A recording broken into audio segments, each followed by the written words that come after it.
बिस्मिल्लाहिर्रहमानिर्रहीम। अस्सलाम वालेकुम। काश अभी गंदम की फसल, गंदम का पौधा जैसे ही 60 दिन का होता है तो उस वक्त वो फैसला कर लेता है कि मैंने अपने काश्तकार दोस्त को, अपने मालिक को कितनी पैदावार देनी है।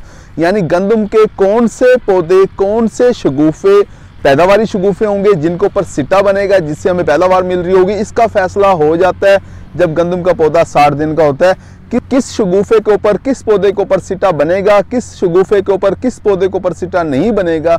ये फैसला हो जाता है जैसे ही गंदम के पौधे की उम्र 60 दिन की होती है। इस वक्त जिस खेत के अंदर हम मौजूद हैं, ये 70 दिन की फसल है। हम अपने काश्तकार दोस्त को बार बार कह रहे थे कि गंदम की फसल नवंबर से पहले काश्त ना करें, खासतौर पे जनूबी पंजाब के इलाके के अंदर। हमारे इस काश्तकार दोस्त ने 8-10 दिन पहले काश्त कर दी। नतीजा आप देख सकते हैं। आपको ये फसल के अंदर कोई ख़ास रौनक नज़र नहीं आ रही होगी। थोड़ा सा खेत दिखा दें ज़रा, ये थोड़ा दिखा, ये फसल आपको थोड़ी छोटी बड़ी नज़र आ रही है। शगुफे कम है इस खेत के अंदर। उसकी वजह यह है कि हमारे काश्तकार दोस्त ने जल्दी फसल काश्त कर दी। खैर ये टॉपिक नहीं है हमारा। ये साथ में एक सिट्टा भी दिखा दें कि जब आप गंदम की फसल जल्दी काश्त कर देते हैं तो इस तरह से पौधा फिर जल्दी सिट्टे भी निकाल लेता है। ये सिट्टा निकल आया, वो सिट्टा भी आपको नज़र आ रहा होगा। ये इस वक्त पॉलिनेशन का अमल भी चल रहा है। इस सिट्टे के ऊपर आपको ये बोर भी नज़र आ रहा होगा। पॉलिनेशन का अमल इसका चल रहा है। आज की वीडियो बनाने का मकसद ये है कि आपको ये बता दिया जाए कि जैसे ही गंदम का पौधा 60 दिन का होता है उस वक्त फिर आपने, उसके बाद आपने फिर यूरिया खाद का इस्तेमाल नहीं करना।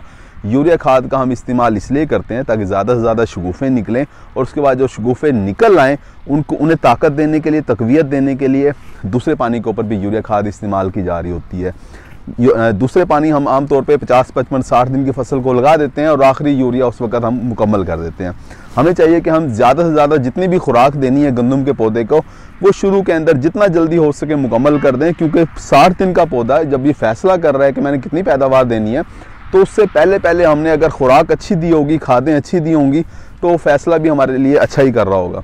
और अगर हमने उससे पहले भूखा प्यासा रखा है, अब उसे हम खाद दे रहे हैं, तीसरे पानी के ऊपर दे रहे हैं, चौथे पानी के ऊपर दे रहे हैं, उन खादों से कुछ फ़ायदा तो होगा लेकिन इतना ज़्यादा फ़ायदा नहीं होगा। गंदम का पौधा जब 60 दिन का हो जाता है तो उसका तना जो है वो सख्त होना शुरू हो जाता है और उसकी गांठ बन जाती है, गिरा उसके ऊपर नज़र आ रही होती है। ये हम आपको दिखाते हैं ज़रा। जिस तरह से ये पौधा अगर हम निकालते हैं इस एक पौधे को अगर आप ये गौर से देखेंगे तो इस पौधे ने 4 शगुफे बनाए हैं, और जो गैर पैदावारी शगुफे थे वो मरना शुरू हो गए हैं, वो ख़त्म होना शुरू हो गए हैं।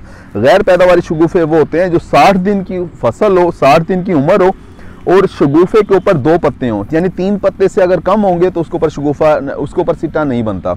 जो शगुफा जिसके 3 पत्ते होंगे उसके ऊपर फिर बाद में सिट्टा बन रहा होता है। आपने अपनी फसल, आपकी अगर 60 दिन की हो गई है, जो कि आमतौर पे हो गई है, तो आप ये देखें कि खेत के अंदर जिस पौधे के, जिस शगुफे के 3 पत्ते हैं उसके ऊपर तो सिट्टा बनेगा, लेकिन जिस शगुफे के 2 पत्ते हैं, यानी वो छोटा सा शगुफा आपको नज़र आ रहा है और पौधे की उम्र 60 दिन है, तो समझ जाएँ कि इस शगुफे के ऊपर सिट्टा नहीं बनेगा। ये फालतू शगुफा है, ये गैर पैदावारी शगुफा है।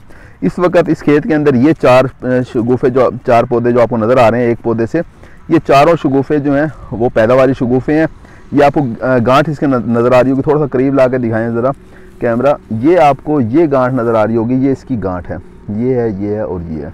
काश को सिट्टा जो है वो बनना शुरू हो जाता है, पौधे के अंदर सिट्टा बनना शुरू हो जाता है, हमें नज़र नहीं आता, लेकिन इस वक्त इसका सिट्टा जो है वो तकरीबन यहाँ तक पहुँच चुका है। ये सिट्टा जो है कुछ ही दिनों में, तकरीबन 8-10 दिनों के अंदर सारे सिट्टे जो हैं वो बाहर भी आ जाएंगे। हम अपने काश्तकार दोस्तों से सारी की सारी खादें, यानी DAP खाद या नाइट्रोफास जो भी वो डालना चाहता है, वो शुरू के अंदर ज़मीन की तैयारी में ही डलवा देते हैं। उसके बाद पहले पानी के ऊपर यूरिया डलवा देते हैं, कोशिश करते हैं ज़्यादा यूरिया पहले पानी के ऊपर ही गिर जाए। उसके बाद दूसरे पानी के ऊपर भी यूरिया जब डाल देता है तो खादें मुकम्मल हो जाती हैं। हम तो ये कह रहे होते हैं कि ज़मीन की तैयारी के अंदर ही पोटाश भी दे दें ताकि पौधे को पहले से ही पोटाश मिल जाए और वो आपके बारे में अच्छा फ़ैसला करे, अच्छी पैदावार देने का फ़ैसला करे। सारे के सारे शगुफे, सारे के सारे पौधे ताकतवर हो, जिनके ऊपर सिट्टा बने। अब हमारे काश्तकार दोस्त ये पूछ रहे होंगे कि पोटाश तो अभी तक हमने इस्तेमाल नहीं किया, हम वो तीसरे पानी पे इस्तेमाल करना चाह रहे थे। बिल्कुल आप करें, तीसरे पानी के ऊपर पोटाश आप इस्तेमाल करेंगे, आपको लाजमी फ़ायदा होगा। क्योंकि पौधे ने इस वक्त जो फ़ैसला किया है वो सिर्फ ये फ़ैसला किया है उसने कि कितने शगुफे जिसके ऊपर सिट्टा बनेगा। दूसरा फ़ैसला उसने ये भी कर लिया है कि सिट्टा जो है वो कितना सेहतमंद होगा, उसकी लंबाई क्या होगी, उसके अंदर घुंडियों की तादाद कितनी होगी। घुंडियाँ कहते हैं जिसके अंदर दाना बना होता है। जब आप सिट्टे को तोड़ते हैं, सिट्टे का एक आप तोड़ रहे होते हैं तो उसके अंदर से आपको किसी घुंडी के अंदर 3 या 4 दाने या 5 दाने भी नज़र आते हैं, तो वो घुंडियाँ होती हैं सिट्टे के अंदर। घुंडियों की तादाद कितनी होगी ये फैसला भी इस वक्त तक हो चुका है। जो फैसला अभी नहीं हुआ वो ये नहीं हुआ कि घुंडियों के अंदर तादाद कितनी होगी दानों की, यानी एक घुंडी के अंदर 3 दाने होंगे, 2 दाने होंगे, 4 होंगे या 5 दाने होंगे या 6 दाने होंगे। उसका जो अभी उसका फैसला अभी पौधे ने नहीं किया। वो पौधे का फैसला उस वक्त करेगा जब वो सिट्टा बाहर निकाल रहा होगा। जब सिट्टा बाहर निकल आएगा, पॉलिनेशन का अमल होगा, जितने अच्छे तरीके से पॉलिनेशन मुकम्मल हो जाएगी उतने ज़्यादा दाने बन रहे होंगे सिट्टे के अंदर, घुंडियों के अंदर जो दानों की तादाद है उस वक्त उसका फैसला किया जाएगा।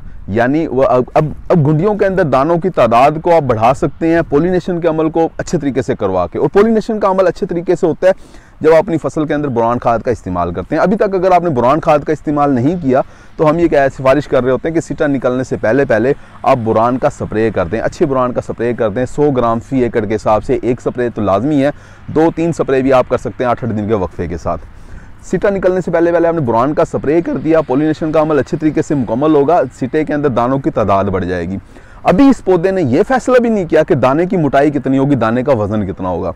दाने की मोटाई का वजन का जो फैसला है वो भी आपके खाद के सर पे होगा। आप जब तीसरे पानी के ऊपर पोटाश खाद इस्तेमाल करेंगे दाना मोटा हो जाएगा, दाना वजनी हो जाएगा। इसके अलावा हम तेज़ाबी खादों का इस्तेमाल करवा रहे होते हैं।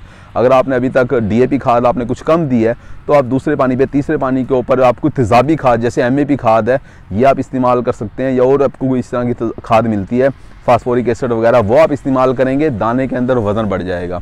पोटाश खाद लाजमी इस्तेमाल करें, आधी बोरी फी एकड़ के हिसाब से आमतौर पे डलवा रहे होते हैं। 25 किलो वाली बोरी है 12.5 किलोग्राम फी एकड़ के हिसाब से, वो आप तीसरे पानी के ऊपर फ्लड कर दें, आपको फ़ायदा होगा। इसके अलावा जब फसल हमारी बूटिंग स्टेज के ऊपर यानी गोब की हालत में होती है, सिट्टा भी बाहर निकल रहा होता है, उस वक्त हम पोटाश का और बोरान का स्प्रे कराते हैं। दोनों का जब आप स्प्रे करते हैं सिट्टे के अंदर दानों की तादाद बढ़ जाती है और जो दाने बनते हैं वो मोटे और वजनी दाने हासिल होते हैं। उम्मीद है कि वीडियो आपको समझ आ गई होगी। और आपको आज बताने का मकसद ये था कि ज्वाइंटिंग स्टेज बहुत अहम है। इस वक्त पौधा पैदावार का फैसला कर रहा होता है। आपको चाहिए कि आप पहले खादें मुकम्मल कर दें, इसके बाद फिर आप यूरिया खाद इस्तेमाल ना करें, वरना तना कच्चा हो जाएगा, आपकी फसल फिर गिर जाएगी। आप देखें इस वक्त तना जो है वो सख्त होना शुरू हो गया, आप यूरिया इस्तेमाल करेंगे गलत टाइम में, यूरिया आपको इस्तेमाल नहीं करनी चाहिए। उम्मीद है कि वीडियो आपको समझ आ गई होगी। अपना ख्याल रखिएगा। अल्लाह हाफिज़।